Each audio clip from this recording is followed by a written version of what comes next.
ओम नमः शिवाय जी।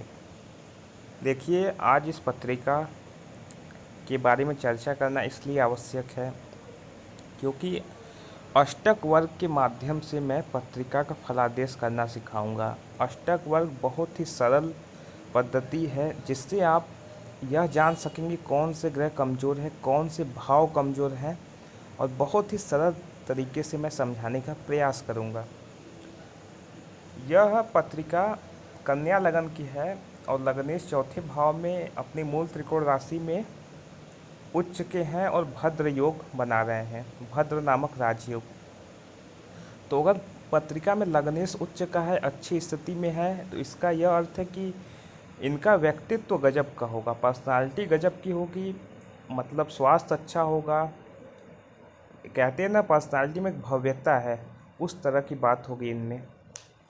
इसके बाद इस पत्रिका में हम मुख्यतः समस्या देखें तो मंगल से आ रही है। मंगल से क्यों आ रही है? मंगल कन्या लगन में, क्षमा करिए, मिथुन लगन में, मतलब बुध के लगनों में मिथुन चाहे कन्या दोनों में मारक होता है। मारक अर्थात कष्ट देता है अपनी दशाओं में।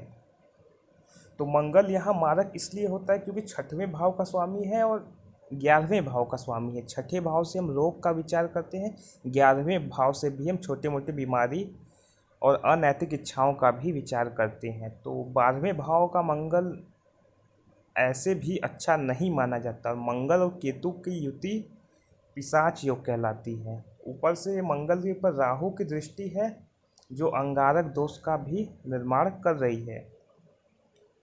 तो यहाँ मंगल मुख्यतः समस्या दे रहा है। और दूसरी बड़ी समस्या पत्रिका में अगर आप ध्यान से देखें तो पंचम भाव के स्वामी, जिसे हम पंचमेश कहते हैं, वो शुक्र है। और शुक्र कन्या मिथुन लगन में बहुत ही शुभ फल देने वाले होते हैं। और ये पंचम भाव के स्वामी अगर तीसरे, छठवें, 8वें, 12वें भाव में स्थित हो जाए तो ये समस्या देंगे अपने भाव संबंधित। तो पंचम भाव जिससे हम संतान का विचार करते हैं वो तीसरे भाव में सूर्य के साथ है और इनकी डिग्री भी बहुत कम है।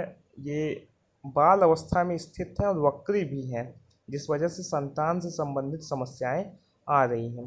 तो ये दो समस्याएं मुख्यतः हमने लग्न चार्ट में देखा। आज हम अष्टक वर्ग पे चर्चा करने वाले हैं कि अष्टक वर्ग के माध्यम से हम जन्म पत्रिका को कैसे समझें।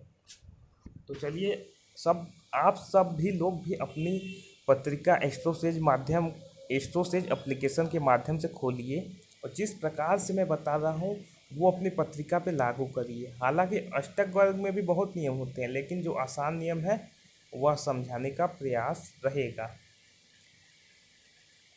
अष्टक वर्ग देखिए, ये अष्टक वर्ग आपका चार्ट टेबल खुल गया। तो इनकी कन्या लगन मिथुन लगन की पत्रिका थी। तो मिथुन लगन, तो आप 3 नंबर जहाँ लिखा है वो इनका पहला भाव हुआ। जैसा कि हम जानते हैं लग्न में जो भी राशि लिखी हो 1 से 12 तक, उससे फर्क नहीं पड़ता, वो हमारा पहला भाव होता है। तो 3 नंबर लिखी तो हम 3 नंबर से पहला भाव मानेंगे। तो पहले भाव को यहाँ पे आप देखेंगे 32 अंक प्राप्त हुए हैं, दूसरे भाव को 26, तीसरे भाव को 29, इसी तरह क्रम से आप देखते जाइए। 12वें भाव को 27 अंक प्राप्त हुए हैं। तो तीसरे भाव को 32 अंक प्राप्त होने का क्या अर्थ है? जिस भी भाव में 28 से अधिक अंक प्राप्त हो वह भाव अच्छे फल देगा, शुभ फल देगा और वह भाव बलवान माना जाएगा। लेकिन 6वें, 8वें, 12वें में कम अंक होना अच्छी बात है क्योंकि ये संघर्षों के भाव हैं। अगर इनमें अधिक अंक हैं, खासकर लगन से अधिक अंक है, जैसे मान लीजिए लग्न में 27 अंक हैं और 8वें भाव में 32 या 34 अंक हैं, तो ये बुरा संकेत देता है, जीवन में संघर्षों को बताता है।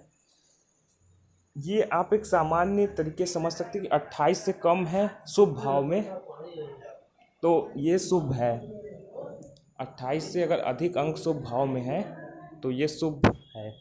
तो इस प्रकार से आप अष्टक वर्ग को समझ सकते हैं। इसी तरह से भिन्नाष्टक वर्ग के समझते हैं। भिन्नाष्टक वर्ग में देखिए, जैसे ये सूर्य प्रत्येक राशि में कोई अंक लिखा है, जैसे 1 नंबर, अर्थात मेष राशि में 3 अंक है। यहाँ योग नीचे देखिए, 2 नंबर अर्थात वृषभ राशि में 5 अंक, 3 नंबर में आपके 3 अंक है, और सबसे ज़्यादा है 5 नंबर अर्थात सिंह राशि में 7 अंक। मतलब जब जब गोचर में सूर्य सिंह राशि से गुजरेगा तब अच्छे फल देगा। जिनमें 4 अंक से अधिक प्राप्त हुए हो, जिन भी राशि में 1 से लेकर 12 अर्थात मेष से लेकर मीन में जिन जिन राशियों में 4 से अधिक अंक प्राप्त हुए हैं उसमें सूर्य अच्छे फल देगा गोचर में। तो गोचर में अभी सूर्य कहाँ पे है? सूर्य इनका मिथुन राशि में है। तो तीसरे नंबर के आगे हम देखते हैं 3 अंक है। तो वर्तमान में सूर्य बहुत अच्छे फल नहीं दे रहा है, क्योंकि 4 अंक से कम के ग्रह अच्छे फल नहीं देते। ध्यान से वीडियो को देखिएगा 1-2 बार, आप लोगों को समझ में आ जाएगा। अष्टक वर्ग की यही कॉन्सेप्ट होती है। कोई समस्या होगा तो आप फ़ोन कॉल या फिर मैसेज के माध्यम से कल पूछ सकते हैं। आज तो व्यस्तता रहेगी। धन्यवाद।